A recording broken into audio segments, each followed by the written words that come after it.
create your Amazon account. Then enter your name, email, and set a password. The password must be at least 6 characters, and then click Next. For your security, we'll send a one-time password to your email so we can verify your email address. Enter the one-time password from your email when prompted and sign into your account.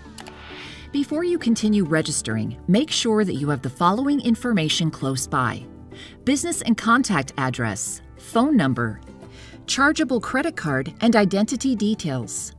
Now sign in using the account information that you've just set up. Choose the country where your business is located from the Business Location drop-down menu. Choose your type of business from the Business Type drop-down menu. It's really important to select the correct business type. Otherwise, your account status might be affected. I am going to choose Publicly Listed Business today. Enter your business name that you used to register with your state or federal government. Make sure that it's exactly the same name that appears on your business registration document. If you agree with the statement, "I confirm my business location and name are correct, and I understand that this information cannot be changed later," select the checkbox next to the statement. Next, click the links below the statement to read the selling agreements and notices.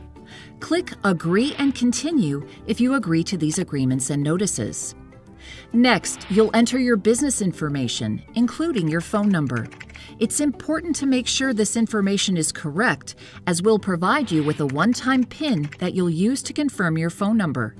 Once you receive the one-time PIN, enter it and click Verify.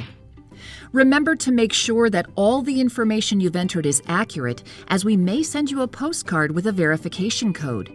You may be asked for this code at a later time to confirm your address.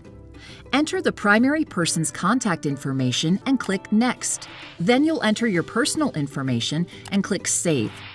Read the next screen. If you understand the payment information, click I understand. Next, you'll enter your bank account details. Make sure that your seller account name matches the name on your bank account. You'll need to complete this step so that you can receive payments from the Amazon store and to move on to the next step of the account setup process. You can always change your bank account details once you've set up your account. After this, you'll provide the necessary identity verification, store and business information that's requested. After you register as an Amazon seller, you'll have access to your Amazon Seller Central account. Seller Central is your go-to resource for selling in the Amazon store.